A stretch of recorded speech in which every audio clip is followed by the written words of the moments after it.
All board members present, please. And then if you would please join us in the Pledge of Allegiance. Pledge allegiance to the flag of the United States of America and to the republic for which it stands, one nation, under God, indivisible, with liberty and justice for all.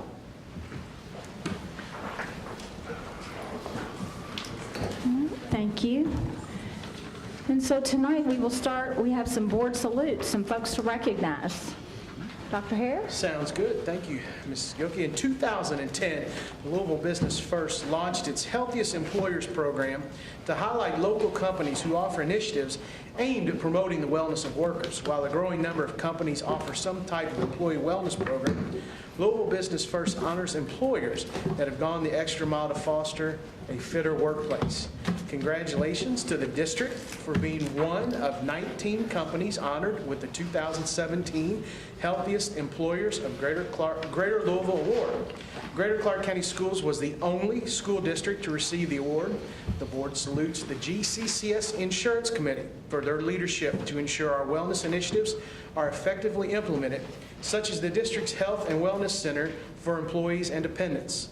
The committee includes, and as I call your name, if you'll please come forward, Board President Christina Gilkey, Superintendent Dr. Andrew Mellon, Chief Financial Officer Dr. Tom Deichel, Director of Human Resources Donna Mullins, Staff Attorney April Geltmaker, Human Resources Manager Tricia Helton, Supervisor of Communications Aaron Bajorquez, Health Services Coordinator Teresa Stingle, GCA President John McLaughlin, GCA Representatives Nick Weiss and Lori Gavin.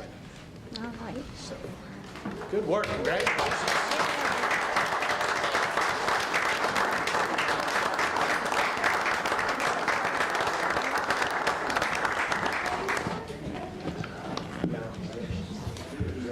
I don't trust these.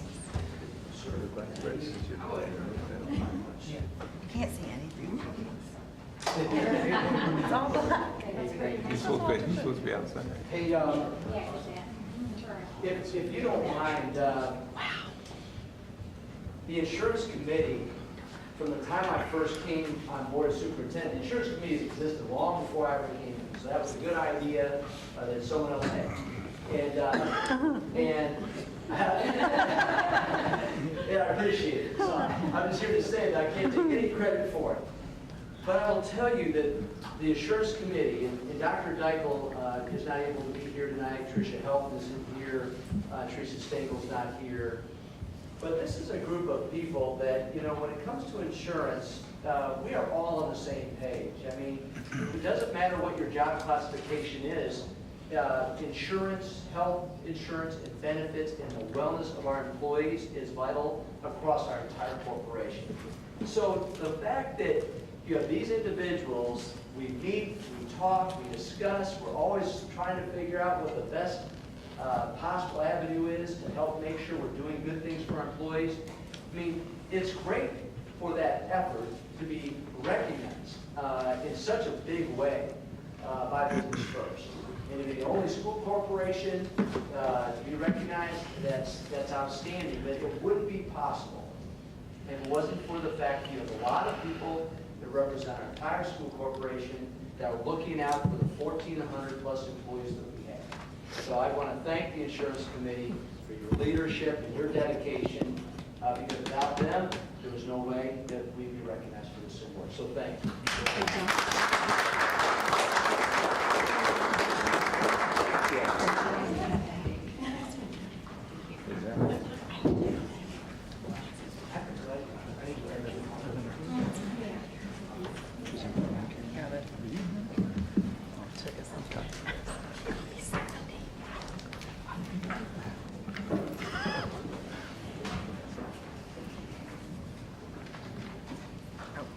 Suitable for framing. Yes.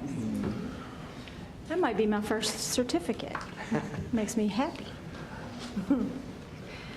So tonight, board, we do need approval of the agenda before we get into the business part of the meeting. So moved. Thank you, Dr. Clayton. Is there a second? Thank you, Ms. Zolman. Any comments or questions before we take a vote? Okay, all in favor of approving tonight's agenda as presented, please raise your right hand and say aye. Aye. Thank you. Next, we have minutes from previous meetings. We have executive, regular, and special meeting minutes to approve. Oh, so moved. Thank you, Second. Katie. Thank you, Teresa. Questions, comments? All in favor, please raise your right hand and say aye. Aye. Thank you. No public comments on agenda items, correct? Okay, so then we move into consent agenda, items 1 through 6. Need a motion for that, please? So moved. Thank you, Teresa. Second. Thank you, Mark. Questions or comments? All in favor of approval of tonight's consent agenda items 1 through 6, please raise your right hand and say aye. Aye. Aye. Thank you. Gifts to buildings. Mrs. Kraft, that is traditionally yours. Yes, isn't that wonderful? What a great job I have. Okay, yes, it looks like almost $17,000, and it looks like the Marshall Foundation has been, we're very grateful to the Marshall Foundation. I would like to make a motion that we approve and gladly accept the gifts. Second. Thank you, Mrs. Kraft. Thank you, Mark. Questions, comments? Yes, on the Marshall Foundation gift, is that the final payment on that, or is there more to come? Is No, there is more to come from the Marshall Center, from the Marshall Foundation. Okay. Any other? All right, all in favor of approving the gifts to buildings, please raise your right hand and say aye. Aye. Aye. Thank you. All right, with that, we'll move into our action items. Dr. Harrod, feasibility study? Yes, ma'am. Board, in response to the recent decision to build a new elementary school in downtown Jeffersonville, we have been recommending, or we would recommend tonight, the contracting with the Estopanol Group Architects LLC to help determine the most appropriate site and cost-effective building to accommodate the current Maple and Spring Hill students. This time, I'd ask Wayne Stopanol to come forward, please, and he's going to share the proposal with you, Board, and then after he's finished, we'll come back with a recommendation for your action. Thank you, Dr. Harris. Good evening. Nice to see everybody. You have before you a quick presentation. Renee, you want me to click or anything? You got the keyboard. Good. One of the things that we would like to emphasize is we're looking at 4 sites. We're looking at the current Maple, the current Spring Hill. We're looking at the Transportation Center, and we're looking at the former high school site on Court Avenue. And as you can see, here's the project scope. The 4 sites, the way we're going to pursue this, and what you have before you is somewhat of an abbreviated executive version of the proposal. Dr. Mellon and Dr. Harrod have received the full-blown proposal. We would do a feasibility study to review numerous components of every single site, treating each one equally, coming up with an objective scoring process. I did get an invitation today to the, how was it titled? Facility Enhancement Tactic Team. Tactic team. I knew there were a lot of, I had to buy a lot of T's in there. Right. Yeah. The tactic team. But I was pleased to see that, and we're going to pull that group together starting on August 29th and start working with that group to start coming up with some of the criteria. We are not really looking at the demographic and population piece of it. It's pretty well determined what the population of each of these schools are, so we didn't, quite truthfully, we're trying to keep the dollars tight on this so we don't spend a fortune looking at it, but do a thorough job. We're going to look at existing site and floor plan information on the existing schools to see if there's possibilities of ways that we can locate a new school, keep parts, get rid of old, keep new, whatever. Look at all those issues. In item 1.05 under project scope, we talk about I called it a focus group because we didn't have the tactic team title when I submitted this, but that's what I was referencing. And we would anticipate that this feasibility study would be completed in time for the January 2018 regular board meeting. That's not a hard date, but that's what our goal is, so we can keep this moving forward. Deliverables would be public meetings. Obviously, we'll be meeting with the tactic team. The scope of services, we're going to review publicly available site information. We're going to do three-dimensional modeling on each site so that we can basically come up with a program and a fit test to see how each site would work. Look at parking analysis. One of the key things with an elementary school is the flow of student drop-off, student pickup, all of those things. So that is a bit of a factor that we think we need to look at. I believe the next agenda item tonight is Dr. Hare will talk to you all about, we've helped facilitate some phase 1 study proposals on all 4 sites, so we will be doing that hazardous material phase 1. That's not part of this proposal, but we help connect the dots. We're going to create conceptual massing diagrams of each site so we can demonstrate the fit test and how things work. It's kind of like buying a car. You look at this car and you go, I really like that one. What's the next thing every one of you are going to do? You're going to look at the sticker. So we think to give you any kind of a recommendation or a scoring here, we need to look at the cost of each one of these options because they will vary. And then we will prepare a site option feasibility study. There will be a lot of information produced, and quite honestly, unless you've been integrally involved in it, it's hard to digest all of it. So we do a lot of planning around the country. We like to give you a summary of that. One sheet, you can look at the high spots. If you want to drill deeper, you either ask us or you drill for yourself. We'll be happy to help in any way. We'll have the monthly planning meetings, and we think the entire effort will take us about 15 weeks. Some of that's going to be tied up on the hazardous material phase 1. So the basis for compensation, I did meet with Dr. Mellon and Dr. Hare, and we looked at this and we massaged it a little bit, but at $17,600 to look at all 4 of those sites. There's a lot of work involved, a lot of legwork, a lot of modeling, a lot of planning, and basically we've got a conceptually designed 4 schools. So other than that, that pretty much sums it up. We've outlined some very nice graphics that you have in your document. Looking at the 4 sites, all will be evaluated equally. And then there's some larger illustrations in there of the property that's held. For instance, this is the transportation center. And the other ones are also illustrated. Happy to answer any questions you may have, and we look forward to getting moving as soon as we can. Wayne, as part of the study now, will you make suggestions on which ones would be more rank them with the positives and negatives? Will you be able to do that? Yeah, Dr. Clayton, that's the part of the objective scoring. We're going to look at each one of them within a scale. 1 to 100 gets crazy. I'd recommend maybe 1 to 10. We're going to score all the same elements for all 4 sites. Okay. Generally, at the bottom of that, you're going to have a number if we do our math right, and that's going to be probably a pretty objective way of scoring these sites, to be truthful. So look at every one of them in an objective way. It's not going to, I kind of like this one better, sort of maybe thing. It's let's rank them. How well does this fit? Does it fit at all? How does the flow work? The safety factors of everything around it, the development cost. What do we have to do to the site to put a school here? All of those things will be weighted and scored. So hope I answered that question. Yes, you did. Thank you. Before we get any more questions, Board, we do need a motion and a second.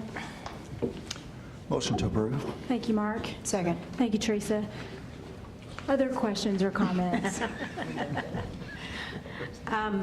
There's some things going on around some of these areas that the city is proposing and some what-ifs. How will you deal with those? I mean, in your... Are you referencing development projects? I think we'll have to look at all that fairly straight up. Do we think we're a particular site offers more opportunity for a vibrant school environment. I mean, we're going to have to look at all of that. Okay. And that's some of the dialogue we want to have with the tactic team. Just board, by next board meeting, we've made contact with 25 to 30 community members relative to this tactic team. So there'll be representatives, obviously, principals, teachers, parents from both elementary schools. There'll be community leaders representing all facets of city and county government. There will be, obviously, board representation on this. So we've really worked hard. Travis and I met with Mayor Moore and Les Merkley. We've really talked it through. There'll be ample city representation on this as well, because we need to make sure that we're connected to what are those potential development opportunities, just to answer that So we will have like somebody from the, because that's a good point, like if they have plans to put, I can think of things that would probably be inappropriate, but you know what I mean, like, a flower Yes. shop would be awesome, there are things that are not awesome. Yes. So we'll share the actual list. We just want to make sure that we've dotted our i's and crossed our t's. But at the next board meeting, Dr. Hare will do a facilities update, and part of that will be a presentation of the actual list. We just want to make sure that we've dotted our i's and crossed our t's on that list for you. But it needs to become a group that can work through this process. It'll be Wayne and his team will help facilitate this whole thing. And at the end of it, hopefully in January, we come back as a team, and we're making a recommendation based upon all these factors that you've heard tonight. But it would be a consensus recommendation from this team it'll be closer to 30 people when it's all said and done. So Board, I hope that's powerful for you. Two other things I just want to mention. Transition plan. Part of this presentation, hopefully in January, would be I've asked the principals to work with their staffs and their parents on what would that transition look like by moving from their current Maple Spring Hill buildings into this new facility, because it has to start early. We need to make sure that we're talking about bringing two neighborhoods together to form one. So we really need to have a thoughtful conversation in terms of how can we make sure our kids feel comfortable with this move, obviously our staff and our parents. So just know part of the recommendation will be a specific transition plan that will be led by the principals of those buildings. And then the other thing is I hope that we can provide options for what is possible with Maple and Spring Hill with those buildings. We've had interest shown by some really credible groups in our community with those buildings already.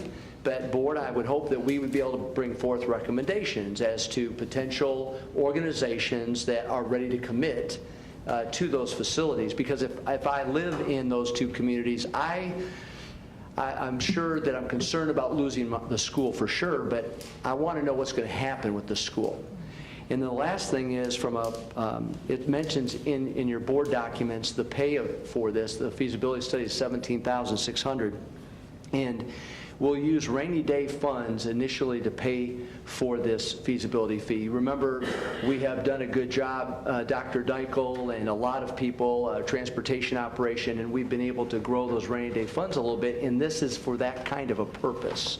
So just know that it's not coming out of general funds or anything of that nature. It's coming out of those rainy day funds. So just want to make sure that I went a little bit deeper on those things. And Wayne, I noticed your fee, which is very affordable. Thank you very much for 4 site studies. But I also noticed it does not include the actual cost of the hazardous material studies. Do you know about how much we're looking? I know Dr. it's Hare can speak very directly. okay. Okay. It's actually the next item up, and it's $7,600 Okay. for the board's approval. For all 4? All 4. Okay. Okay. Good deal. Thank you. We will make anything available that they need, site plans, whatever, to merit engineering. We've worked with them frequently. And they've worked with the school corporation before, too. George Munich. Dr. Moore, a couple Thank you. questions. Are we looking at a minimum and maximum school size? And I guess why I asked that question, if you look at the size of these, we might be able to do a 400-student, I'm making these numbers up, but a 400-student school in this spot, but we could do a 500-student or a 600-student in this spot. So is that all going to be, we have a minimum and maximum size in mind? That is something that I think that our group will have to determine. I know this, that approximately 400 students currently go to school, including preschool, at both Maple and Spring Hill. So there's also a little bit of growth occurring downtown. We know of some apartment complexes, and there's some possible additional housing types of units that may come in. So that's why we have the city planner, Nathan Pruitt, is part of this team as well, because we want to make sure that if we're going to build, we want to make sure we not only accommodate our current student body, but have enough for potential growth that's reasonable. So yes, we need to figure that out for each site. I would suggest that future expansion opportunities would be a criteria. That would be one of the elements of the evaluation. Are we shoehorning it on here just to get it on there now with no opportunity? I think we need to, that really should be one of the criteria. There may be a list of 20 criteria, Mr. Pavey. I don't know how many, but that's one of them. I would suggest something of that nature ought to be on there. All right, fair enough. Thank you. Any other questions? I would add, there's going to be two very key members of our team. Kyle Wilson, one of my partners at TEG. Some of you may know Kyle. And then Jared Bird. Kyle, both of his parents are public educators east of Muncie. Great guy, super hard-working person. And Jared Bird has been with us for a long time. Went off to, we refer to Northern Indiana Architecture Camp a couple of years. He came back. He's returned. So Jared's an integral part of this team. So you'll see them also. Ready to take a vote, board? All right, all in favor of approval of the feasibility study proposal, please raise your right hand and say aye. Aye. Aye. Whew, that was a mouthful. Thank you. Thank you very much. Thank you, sir. Next is the environmental study. And I apologize, Dr. Hare, I misread. I thought we still had to bid this out, so Okay. I apologize. No, and I think we've answered your question. So this would be for Merit to environmentals to do the phase 1 of the environmental study. And you can see it's at $1,900 per site for a total of $7,600. So the recommendation would be the superintendent would recommend approval of the environmental study of the 4 potential downtown elementary school sites to be conducted by Merit Environmental. Is there a motion? I'll make that motion. Thank you, Mrs. Kraft. Is there a second? Second. Thank you. Any questions, comments? Well, just one. I'm not familiar with phase 1 environmental site assessment, so is there a phase 2 or a phase 3? Phase 2 is actually, well, you guys will be proud of me on this one. Phase 2 is actually where they bore and take samples. The phase 1 is more where they're going to do research. What has been on that property, what's around that property. So it's more of a research base instead of going out there and actually collecting samples. How'd I do? And it's a lot cheaper. And it is a lot cheaper. Lot Yeah. cheaper, Well, okay. yeah, Can lot phase 1 then eliminate, cheaper. or could it? Certainly that would be part of the I mean, criteria. It could, certainly. If one of the sites showed That's right. lots of issues, Issues, it could. then, Yes, ma'am. okay. I think she's strongly suggesting that that happen. Yeah. Not? I think that, I do believe that that is the purpose ultimately, is to look at all the factors and all the variables, and because we promised that we would look, again, all 4 of those properties are properties that we own. We need to make sure that we go in depth with it and make sure that if we're going to make a significant investment, that environmentally it's a sound place to have a school. So that is a big factor. And I would not, these are all phase 1 studies. If there's a need at some point, if there's a need to say, hey, this site maybe we need to go to a phase 2, then we could go to a phase 2 on a particular site. But from what I learned, it's very expensive. So we have to be very diligent before we go to that level. Other questions? All right, all in favor of approving the environmental study, please raise your right hand and say aye. Aye.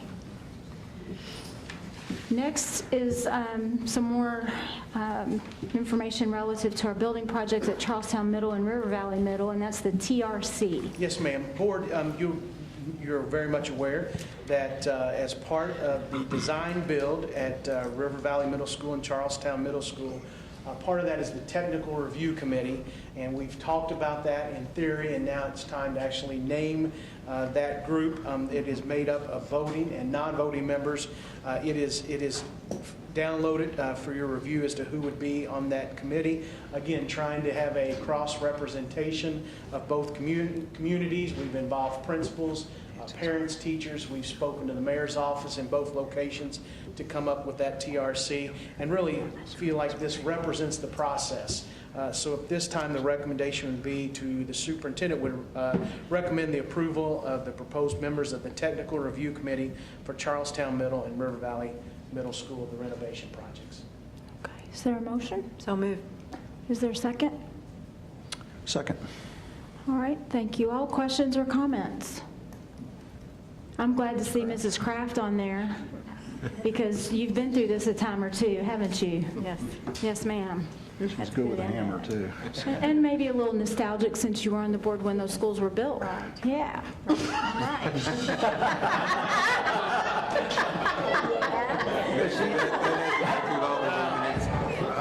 But she used the term nostalgic, so that's... Nostalgic. Absolutely. That was a compliment. Yes, thank you, dear. Yes. Right after they said she's giving the hammer. Any other? I appreciate the mix of community as well as Greater Clark, so thank you all for doing that. All in favor, please raise your right hand and say aye. Aye. Aye. Thank you. All right. Next is the Pleasant Ridge parking lot change Well, order. I knew it was going to get me, board. We were finally going to have a change order that was going to cost us a little bit, and I apologize, but we've got to bring this forward. This was just really some work that needed to be done at Pleasant Ridge in that parking lot that was outside of the scope. We had, when they were up there, they actually did all of the work that was part of this, and we still had a couple of issues that we needed to clean up, and this is an attempt to clean these up, and so far so good. So you'll see this is change order number 1, additional items needed at Pleasant Ridge. The change order included additional striping, a French drain, and some riprap, and it did use some of the contingency, but then it increased the overall project by $9,512.76. So the recommended action would be the superintendent would recommend approval of change order number 1 for Pleasant Ridge Elementary, the parking lot. Is there a motion? So moved. Thank you, Teresa. Is there a second? Second. Thank you, Mark. Questions? I have a question.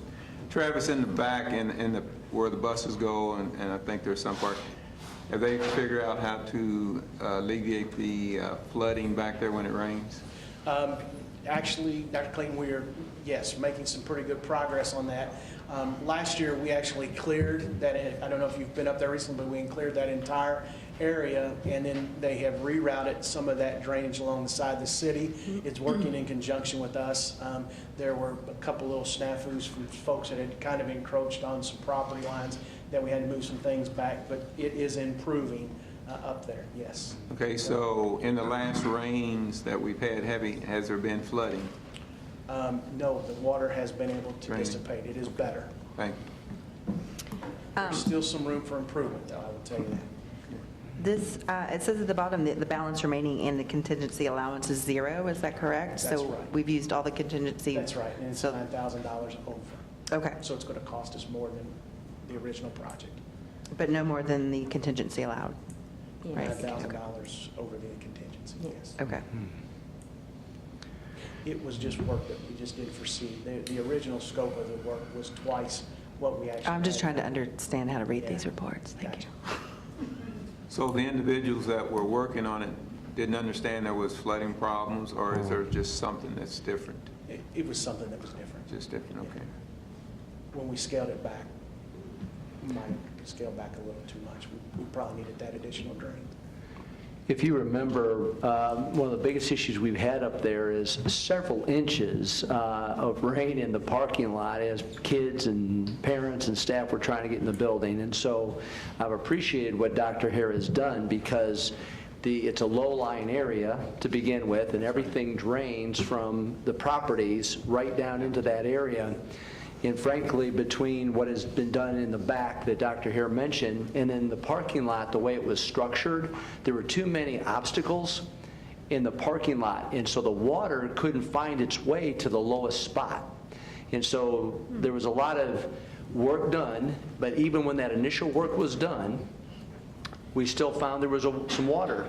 So we had to go deeper, because ultimately the whole goal was, especially in the winter, we don't want ice to form on that parking lot and so on. So I'm sorry that we had to go deeper, but ultimately we had to make sure the quality of the project was done so it solved the issues for safety purposes in that parking lot. Yeah, I want to make sure we're speaking of the same parking lot. Are you speaking of the front or the rear? I was speaking of the front predominantly, Front, okay. but also in the rear where the buses come in. I gotta say, there was a lot of water found its way to that door. Oh, yeah. Okay. Well, we've worked really hard, and it's far better now than it's been, but You did good. You wiped out the contingency fund on the first one, so good job on that. So, thanks. are you anticipating a 2 or a 3, or do you think we're no, done? sir. Okay. No, sir. All right. Good job. I think this will do it. And it is capital projects expenditure. Yes, ma'am. And have we told the people who are in charge of the project that we're not happy because On if we multiple haven't? occasions. Okay, good. As well as the superintendent has. Because you're Share it asking me with to us, vote too. for a change that I never vote for. You know that. Okay. We know. One's better, and we're going to bring one back in 2 weeks even better. That's all I can tell you. Can't wait. We're trying. Yeah. Okay. Any other comments, questions? All right, all in favor, please raise your right hand and say aye. Aye. Thanks, Board. We appreciate it. We'll watch what we're doing, we promise. The next one is the Marshall City, and it is change order number 1. And this one, there was $25,000 in the contingency. It is using $7,890 of that contingency, so it leaves about $17,000 in the contingency. There were some additional outlets that were in the storage closet that we wanted to add, and then there was a sprayed polyurethane roof, which is no additional cost. And then we wanted to get the actual building up into the ground. We received the bids, and one of the alternate bids was to go ahead and paint the exterior concrete, which is something we really wanted to do, but we needed to see where the bids were. This will allow us to do that work within the contingency, and then we actually were able to connect into the water and sewer lines at a much better rate than what we'd anticipated. So I really am going to bring back, we'll actually get a credit in change order number 2 because of some of the work. So we're watching this. I promise we're watching. So at this time, the superintendent would recommend approval of change order number 1 for the Marshall Center project. All right, is there a motion? So moved. Thank you, Dr. Clayton. Is there a second? Second. Thank you, Mrs. Kraft. Questions, comments? All in favor, please raise your right hand and say aye. Aye. Thank you. Thank you, sir. Neola. Good evening, Board. And I'm here today on not the updates that I've been giving to you every couple of weeks, but these are separate releases from Neola that came just a couple weeks ago. They must be adopted by September 15th in order for us to be in compliance with new state law. The first policy is in reference to teacher appreciation grants. This policy has to be submitted to the state no later than September 15th, or our teachers do not receive teacher appreciation grants. So I'm pretty sure that our teachers want us to adopt that. The second policy is in reference to transfer students, giving the board some additional discretion on denying transfers based on attendance issues. Both of these updates are attached, so feel free to look at those and let me know if you have any questions. I will present these policy updates to the GCEA at our corporate discussion scheduled for later on this month. And then I will bring it back for a second reading in September. This is just a first reading, so no action needed tonight. Any questions, board, as of tonight? Ms. No, I just had a comment because Dr. Miller and I met about the teacher appreciation grants because I know a lot of teachers use the DonorsChoose.org and Adopt a Classroom and things like that. And, you know, we really don't want to get in the way of that. We want teacher support, and we don't want to feel like you're not encouraged to use those. It's just that we have to be compliant with Neola. It's something that comes from above. Okay. Thank you. Thank you. And next, we have a contract for a choral accompanist.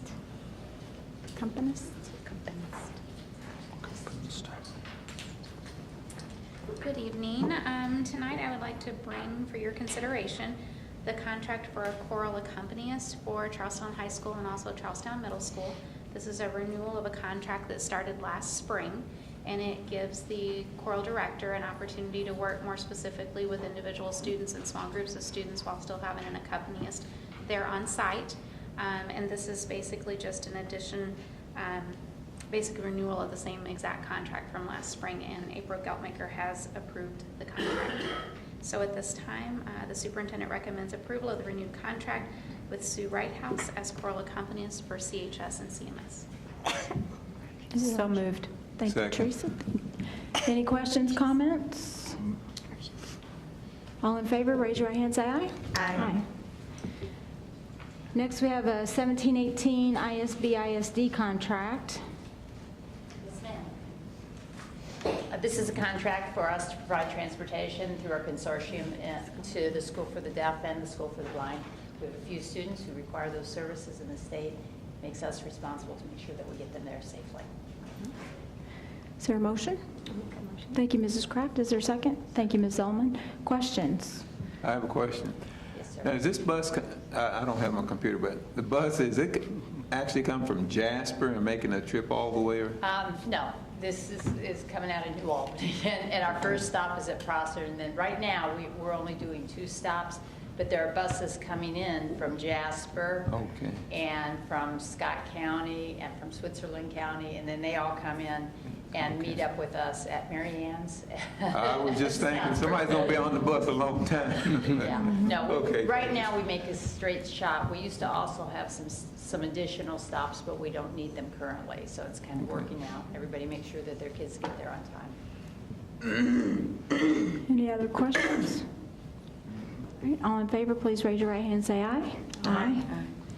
And then we also have the American Coach contract. Right. For many, many years now, we have contracted with the American Coach. They provide a very nice bus for our students and a driver, and then we provide the monitors that go along with that. And they transport our kids to the School for the Deaf and the School for the Blind on Sunday, and they bring them home on Friday. Is there a motion? So move. Thank you, sir. And is there a second? Second. Thank you, Mrs. Kraft. Questions or comments? I have a question. Now, the amount, again, I'm just trying to remember what I read. And I am so Now, sorry. that I did not one- put the- It it's should a- be in your packet. Yeah, I know. The trip up is one cost, but we also pay for them. So do we pay for any deadhead going up to pick up the kids? Well, our biggest issue is, no, we run up and back every time, and we always have kids on load. In fact, this year's a little different because the School for the Deaf and the School for the Blind changed their calendars, so they're not exactly matching. So we're starting early in order to accommodate the School for the Blind, and then we'll run later in order to accommodate the School for the Deaf. And I did actually complain about that to the state because that's not a very good situation for all of us. But they're under the Department of Health. So Have we ever had to pay the $400 for a late call? Okay.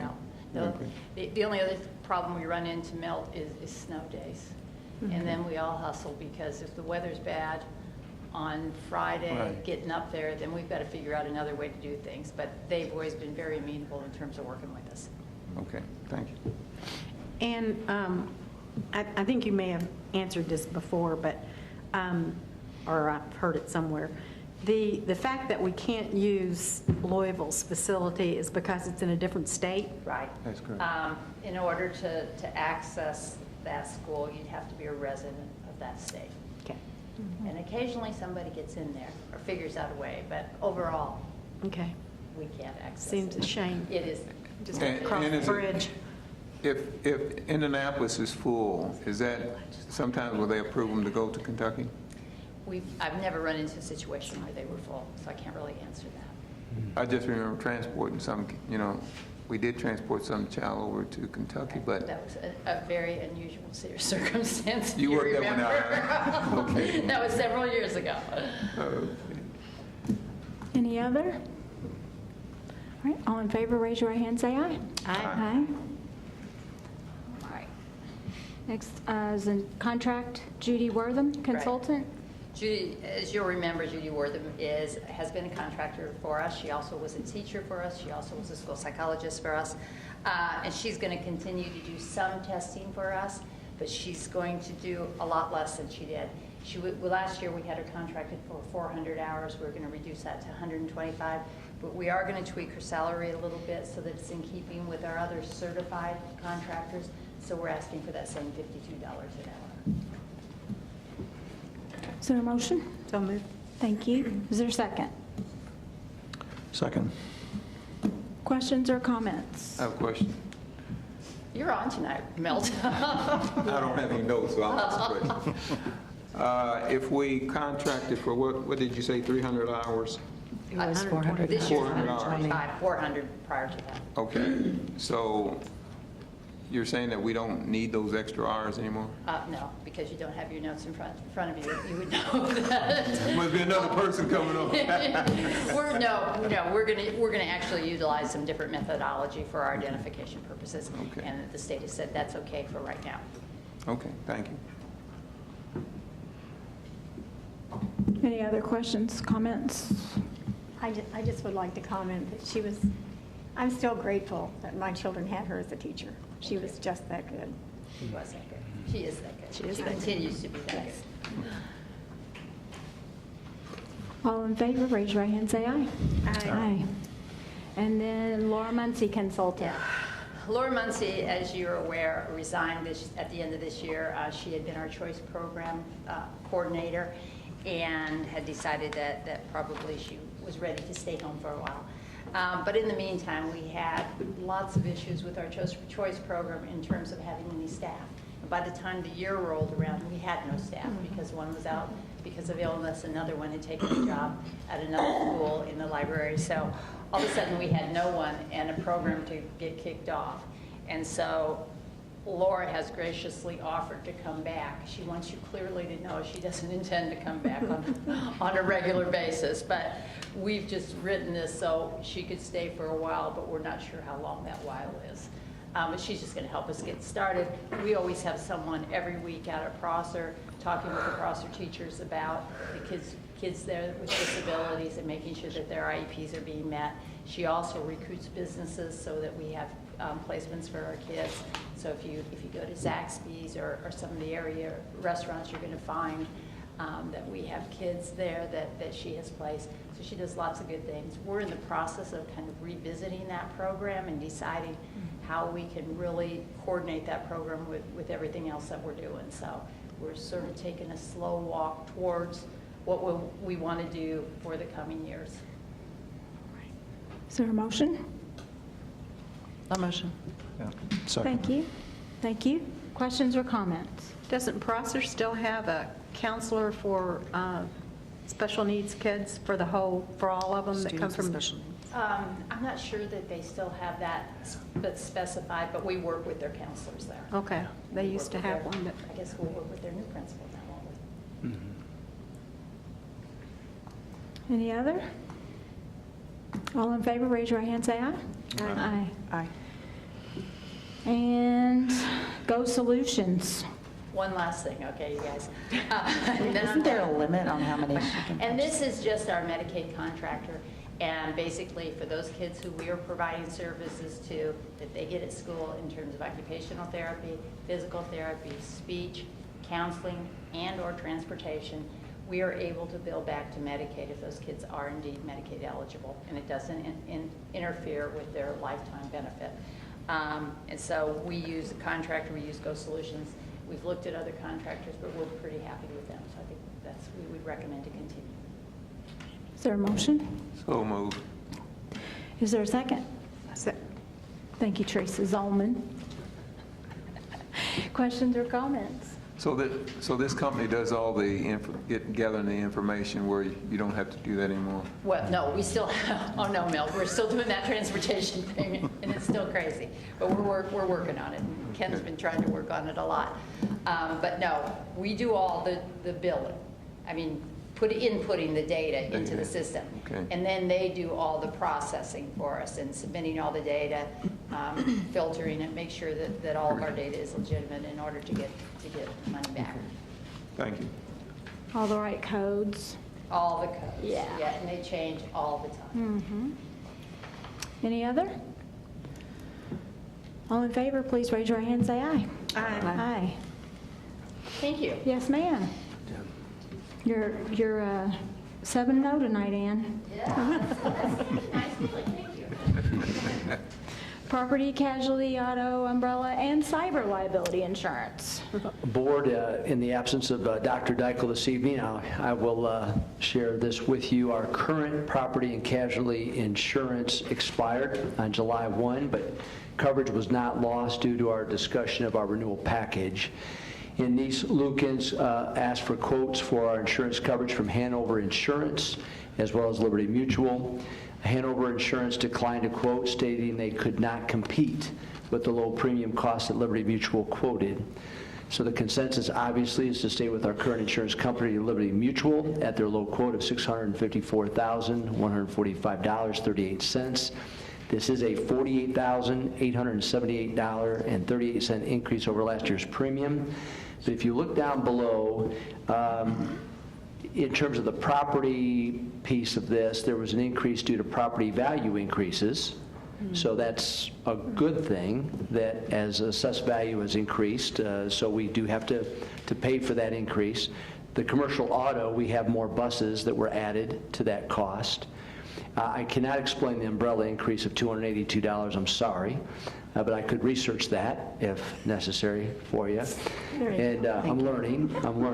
And then from a cyber liability perspective, there's a decrease of $5,411.62, so that works in our favor. So board, at this time, I would recommend the approval of the property, casualty, auto, umbrella, and cyber liability renewal package. Is there a motion? So moved. Second. Thank you all. Questions or comments? Thanks for the clarification. All in favor, please raise your right hand and say aye. Aye. All right. So we have a proposed bus route transfer. Yes, Board, Larry Blackwell is the current owner of Route 16C, and he has informed the Transportation Department and Dave Rurick, the director, that he no longer has a driver for this route. So Charles Hunt of Hunt Transportation LLC will purchase Route 16C from Mr. Blackwell at his current rate. And there's documentation attached. But at this point in time, we would recommend approval of the transfer of Route 16C from Larry Blackwell to Charles Hunt. So move. Thank you, sir. Is there a second? Second. Thank you, Mrs. Kraft. Questions? Comments? All in favor, raise your right hand and say aye. Aye. Aye. And last on the action item agenda is the UPS GCCS transportation agreement. This is exciting, Board. We have a great partnership with UPS. And in meeting with them some time ago, obviously they're in need of more workers. And what they do, and many people are familiar with this, but they really try to provide incentives to their workers as it relates to advanced education. And so here's an opportunity for us to provide a minibus. UPS has its own bus transportation, but for them to bring buses across the Ohio River into Indiana is a bit of a problem for them. So to work this arrangement out, we have a minibus that would be able to leave Jeffersonville High School, would take kids up to 15 students, would take them over to UPS. They would work in the afternoon approximately from 11 to 3. 2 days a week, they would take courses, college courses through JCTC at UPS cost. Then we would go ahead and bring them back over here to Jeffersonville High School to drop them off. So they're getting paid by UPS to work there. So they'd be taking classes in the morning. They would be then doing, we have a lot of kids that intern, go out and intern, so they'll be going over to UPS and working. They'll be taking some college coursework twice a week through JCTC at UPS's expense. The other exciting thing about it is that as our students graduate and they're in good standing, they could then go into what's called a school-to-work program where UPS would pay for further college degree, bachelor's degree, et cetera. So we've been in communication with them and working with them, and Dr. Hare, Michael Denny, outstanding. They are a great group over there. And so this is just a starting point, but to share in this cost, at least initially, so that we all have some skin in the game, they would pay for $12,000 of the cost, and then we would pay the other $12,000. It's just an introductory, just to see, because we have to deliver. We have to make sure we get kids that will go and deliver and do the quality work. So if we do a really good job, then perhaps there would be some more financial funding that could maybe come our way over time from UPS. So this is what we're all about. There's a great segment of our kids that this will be right up their alley, and the fact that so many companies now are choosing to pay kids tuition assistance, it's outstanding. So board, I hope that you would recommend or approve my recommendation for this agreement between UPS and Greater Clark as presented. Do I get to clap now? Yes, absolutely. Make a motion. Is that a motion, Mrs. Kraft? That's a motion. All right, is there a second? I think that's exciting. Yes, second. Thank you. Questions or comments? Did they come to us, or did we approach them, or? It really was mutual because of they're very interested in our Pride program as well. And in a presentation I made there, a gentleman by the name of Scott Gregory, one of their managers, approached me, and then he set up a meeting, and we had about 12 UPS executives in the room over at UPS, including one of their vice presidents. So they're very engaged not only in this opportunity, but also perhaps supporting us at higher levels with what we're doing. So it was sort of this mutual agreement. And I need to also commend Ken Watson, who's been here, because Michael has been working with Ken on the logistics of how do we make this work. Because UPS was willing to consider one of their buses coming, but there's some legalities at their end. So we didn't want to let that hurt us. And so I feel like we have a good plan of attack moving forward. Is this just coming from Jeff High, or is Charlestown or New Washington Well, involved? what we'll do is we are recruiting students as well. We started recruiting students here earlier last week, and it would be our hope that one day we might have a whole bus full of kids we could take there, 40 or 50. And then that would be recruiting kids from throughout Greater Clark. So we have to figure out if this works, if it's something that's really good for everyone, then can we expand the program and make sure that logistically we can get the kids from New Washington and Charlestown down here to preferably Jeffersonville High School. So initially it'll start with Jeffersonville, but then we'll recruit from there. What time kids have to be at work? They want them there around 11 o'clock. Okay. So they'll go to the first 3 periods at Jeff High, and then they'll leave directly from Jeff High, and then they should be there ready to go by 11 and work till 3. So Dr. Miller, what's the measurement of success here? I mean, is it X amount of kids over such a period of time? I mean, how do you stand back and say it was a success? I think, number one, we need to make sure that the students who commit to this do a great job for UPS. So we deliver with quality students doing the work that they need. I think if that happens, if it's a positive experience for them, we'll start building more. They'll recruit more students to participate. So we'd like to see growth in numbers. I'd like to see college credits earned. I think that'll be another big key coming out of UPS. And then how many students continue from this initial program and once they graduate from high school stay with UPS and continue down the path for a bachelor's degree types of opportunities. So those would be some of the measures. Is this basically for seniors? Yeah, the focus will be on seniors. Not to say we'd rule out a junior, but to be honest, Fit their schedule better. generally what happens is we have found that we have a group of seniors that they're at a point where if they're highly engaged in advanced placement dual credit courses, that may not be the right fit for these kids for this program. But we have a large group of what we call backbone kids, solid, responsible, they've done all their work, they're at a point where they have some room in their schedule their senior year, and they're looking for that transition. So can we get them somewhere where they get with a great company, get paid for the work they do, and start introducing them to college coursework that's conducted right on UPS property with JCT instructors coming to UPS. To me, I'm hoping that there's a group of those backbone kids that this hopefully will be a great fit for them. Sounds wonderful. What's our goal start date, Dr. Mallon? ASAP. We are at a point where we've been recruiting students, and there was a little bit of a delay in this process because Mr. Denny had actually started to recruit working with our high school counselors over the summer. Then there was a bit of a delay, just corporate level on their side, because we had to work through the logistical component. But we had to get our school year started.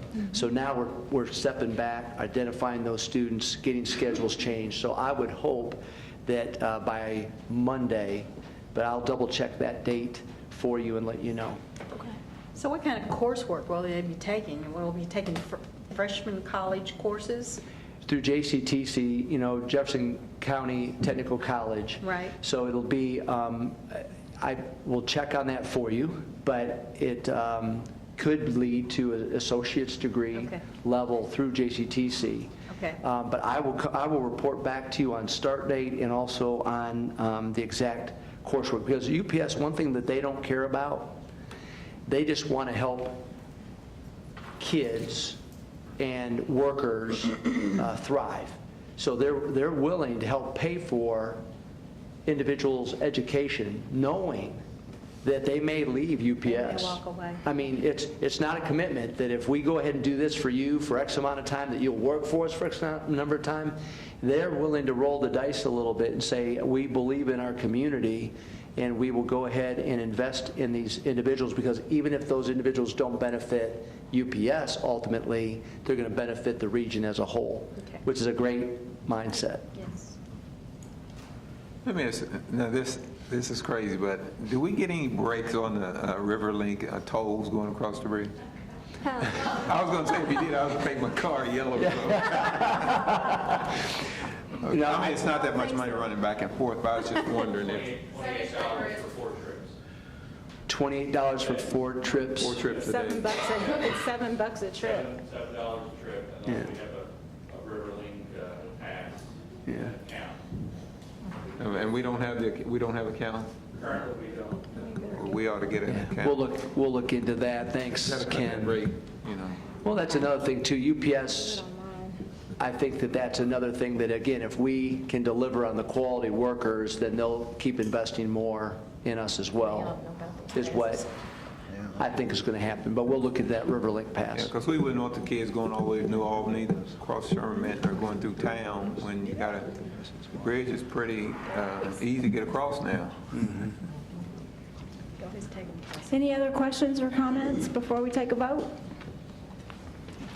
All right, all in favor, please raise your right hand and say aye. Aye. Aye. Thank you. All right, board, with that, we are at agenda item K, which is board reports or requests. Dr. Clayton, do you have anything? No, ma'am. Ms. Hutchinson? No. Ms. Ullman? No. Mrs. Kraft? No. Mr. Pavey? Nope. Ms. Butoff Perkins? All right, well, I have a report. I do want to announce that this board just completed Dr. Mellon's annual evaluation. The board itself met yesterday, reviewed scoring, feedback, questions, and then today we met with Dr. Mellon to give him the results of the evaluation and walk through some constructive areas as well as some positive feedback. And his overall score was effective or higher. And so by the terms of his contract, that means he does now, as of today, get an additional year added to his contract. So I think you have 2 years left. Getting another year added gives you 3 more years on your contract. So just wanted to report that out. It doesn't require board action or anything, but I feel like as a board, we should report that to our public whenever we complete that evaluation. So congratulations, sir. Thank you. And board, thank you for your work. It's a comprehensive process, very involved, and your comments were well taken, and I appreciate them very much. And I appreciate us being able to work together as a team and accomplish the work that we need to for our kids and for our community. So thank you. Thank you, sir. May I say something? Yeah, of course. For the teachers out there, we actually use a rubric like you do in your classrooms, and I think it has 25 different components. So it does take a while to do that. Thank you, Sunday afternoon. But, and thank you, Madam President, for your leadership during this process. Yes, you ma'am. made it almost painless for us. Almost. Almost. All right, well, thank you. We do have some public comments this evening on non-agenda items. So for those of you that have not spoken before us, just wanted to make sure you know how it works. Our public comments are limited to 3 minutes per person. When you come up, if you would please say your name and your address, and then Renee will start a clock. When there's about 30 seconds left for you to finish, you'll hear a beep, and that's just to let you know that your time is wrapping up. And so with that, we'll go ahead and meet our first speaker, April Stackhouse.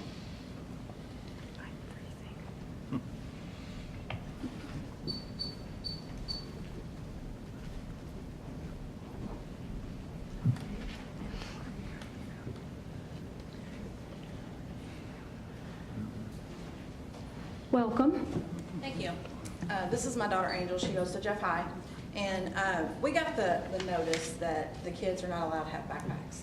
First, we were told it was down to string backpacks. And that was kind of a no-go for us. Then it was clarified that that's not even accepted in school. They can bring their backpacks too, and then pick them up at the end of the day. Initially, her class we thought was going to be upstairs, or downstairs, and her locker would be upstairs at the end of the day. She would not make her bus on time. I was assured that the buses would be held up for her to make her bus, but we know that's not going to happen. So, and then my niece, she has downstairs classes, AP classes, and she has books. So for them not to be able to carry their backpacks at the end of the day was kind of like not acceptable, because if they have to go to certain places and then make from one end of the school all the way to the other upstairs just to grab their backpacks to leave with, it just seems kind of unacceptable. So I'm here I have a couple examples with her as well, but to hopefully get you all to change your mind, because we were told it's a safety issue, and my understanding the safety issue is weapons. Y'all are not allowing backpacks so you all could see whether weapons are being brought into the school. So with that said, don't be alarmed, but she is currently concealed with 5 weapons that are made out of hot glue. And I'm just demonstrating the fact that even without a backpack, that if they're going to bring a gun or a knife in school, they're going to. And to put the cart before the horse, the cart's never going to go anywhere. The horse is stopped by that cart. And I applaud you all for trying to protect our children, but in the same aspect, causing more stress to them is not feasible, taking their personal privileges away. So step out here, do a spin for them so they can see, and show them what's concealed behind your Chromebook, what they are here. Pretend knife, just an example. Disarming one. All right. Weapon number 2, upper bra. So if she was upset with anybody, she could just walk down the hallway and pull it out, and we have a situation. And I'm grateful that Jeff High has never had that situation. It's never been brought to the table. That's why I'm saying y'all put the cart before the horse, and we appreciate that. Weapon 3. Knife to the boot. Weapon 4. Weapon number 5. And this is actually a hot glue model of a 9mm Sky double stack pistol, just to show. What we're hoping is maybe y'all will reconsider a metal detector at the entrances of the building. We understand these are metal, these can go through something else as our children are going through the metal detectors. Thank you. As you see, backpack isn't even in this situation. And just to tell y'all something real quick, the reason why, please don't be alarmed by us, but I used to be a correctional officer. So searching things on people used to be my job. And the police department came in, they were on a police chase, had a female in the vehicle and said, "We can't find the gun, we're leaving it for you." I had to strip search her, make her squat and cough and out pull of her revolver right on the ground. And I'll leave y'all to figure out where that came from. So, short of making our kids go to school naked, there's not really, a whole lot y'all can do to protect them from weapons being brought into the home. But I do commend you all for trying to make things safer for our kids, but I think they're not having backpacks, not feasible way. And our colleges, they don't make them not their backpacks. Thank you. Thank you. Thank you.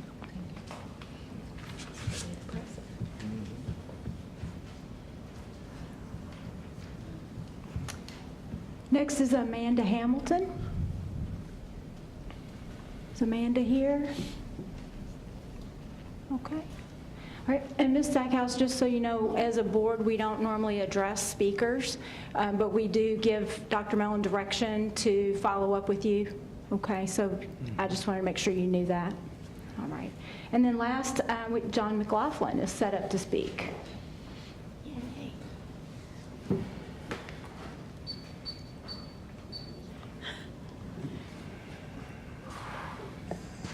First, I have to comment about that vase. Obviously, Business First may not know much about our insurance committee, or they wouldn't have given us something breakable. Reality is we do work well together, and I'm glad that that's been recognized. Members of the board, educators, ladies and gentlemen, I'm John McLaughlin with the Greater Clark Education Association. I want to take just a moment of your time here at the end of the evening to preach to the choir a little bit. It goes without saying, I think, because it's obvious, but I've said it before and I'm going to say it again, that we cannot accomplish what we do as a public school corporation without the hard work and dedication of our frontline educators who work with our kids day in and day out. Each initiative Greater Clark has undertaken, whether there be 4 or 54, depending on who's counting, is implemented at the basic level by the educators in each building, in each of our classrooms, and in each of our facilities and buses. One word we hear repeatedly with respect to each initiative, program, or process that we undertake is relationships. We talk about building relationships among our staff, within our buildings, and with the community in which we live and work. I would venture to say that the single most essential relationship that we as Public School Corporation must build is with our students.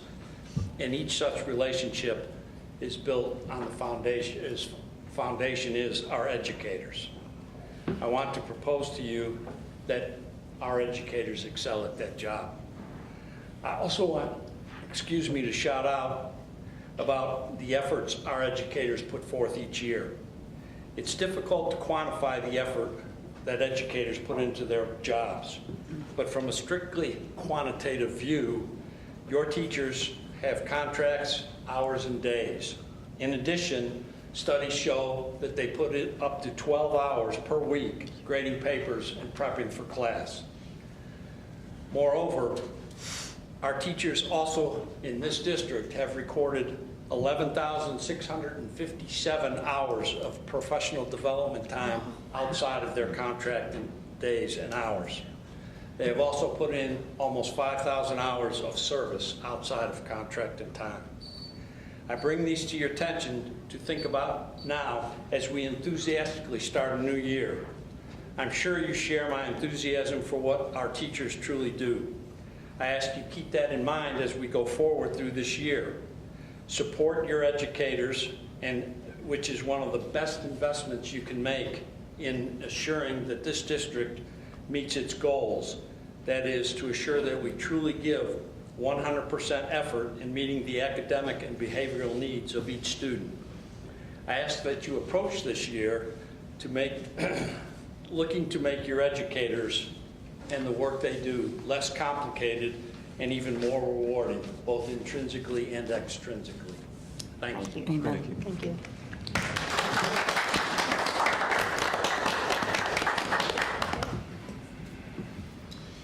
All right. Board, we are at board comments, and this is to close out the meeting. So Dr. Clayton, we'll let you go first. You always let me go first. I know.